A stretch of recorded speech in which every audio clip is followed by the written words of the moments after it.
Hello, and welcome back, adventurers. Get comfy, as we talk about the places you do not want to miss when visiting Mordent. Situated above the natural sheltered harbour of Arden Bay, from a distance, Mordenshire appears to be at once as weathered and timeless as the waves themselves. Shore lane runs along the waterfront in a long path of dark wooden timbers, with numerous stairways rising from the docks into the town proper.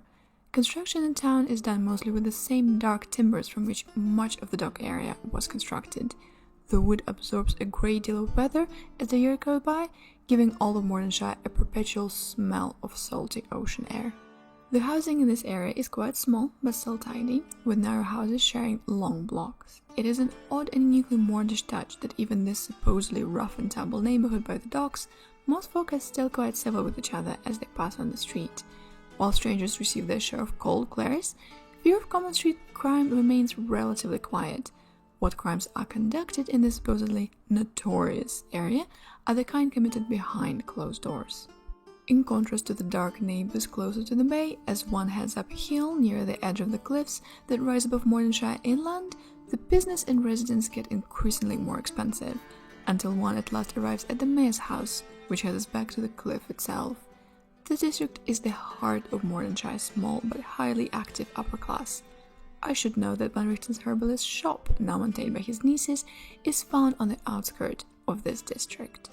Another site of interest is the Chapel of Pure Hearts, where the faithful of Mordenshire gather to pay homage to Ezra, the Guardian of the Mists.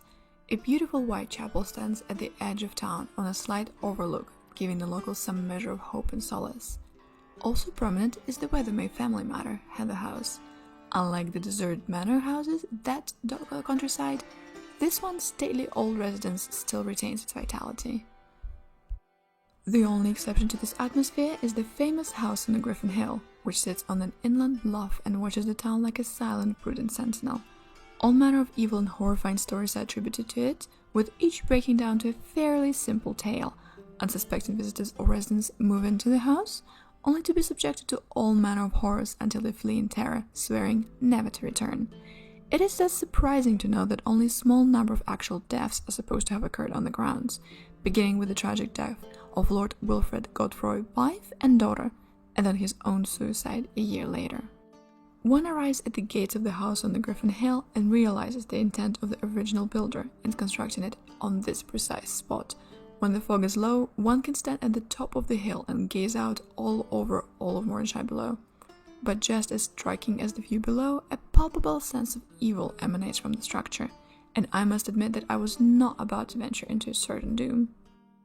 And I will therefore report all that could be seen from an exterior survey of the house and its grounds.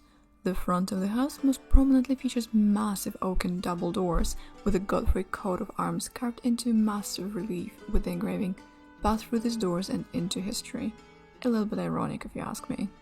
Looking upward, the most noticeable feature is the four cylindrical towers that rise from each corner of the house, though even these impressive flourishes pale in comparison to the magnificent chapel tower that rises from the center of the house. As one gazes up that spire, there's an eerie impression that the house has not just been dormant, but watching, waiting. I also feel that it is noteworthy that a small and sadly neglected family cemetery rests on the grounds just south of the house.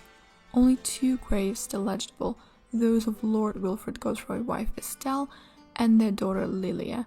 They appear curiously intact, giving some more proof to my theory that the Dark Lord of this domain is Lord Godfrey himself. Acting as a center for the river trade as well as local government for much of the southern region of Mordent is the village of Blackburn Crossing.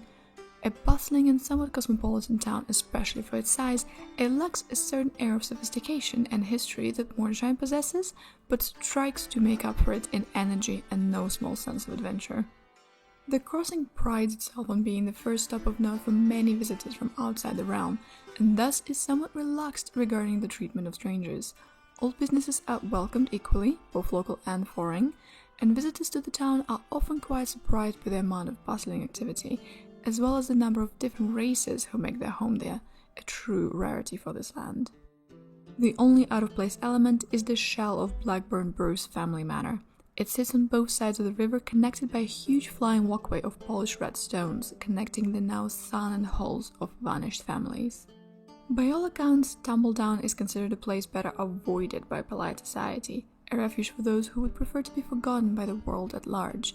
Situated in the heart of a lightless wood, Tumbledown is a place where much can be learned about topics too terrible to be discussed elsewhere, but I feel it only fair to remind my listeners that such stories of forgotten lore seldom come cheap. Upon first arriving in Tumbledown, one is immensely impressed by the smell of the place, a combination of the natural odors of the swamp as well as greasy cooking fires, bitter ale, and tanning business that supports this town. The real power in town belongs to the business owners, who meet in a council to make many important decisions on behalf of the town. While not outright oppressive, residents hesitantly express a certain amount of fear connected to disobeying this unofficial council, and cite previous residents who were driven from the area or even disappeared in the fog. Locals whisper of how these merchants believe that some great store of riches is hidden in the swamp, perhaps left over from the family who used to rule Tumbledown. What it was I never heard, and I can tell when my welcome is starting to come to an end.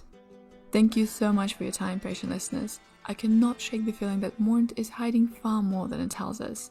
Even Van Richten saw fit to scurry back here after his many exploits.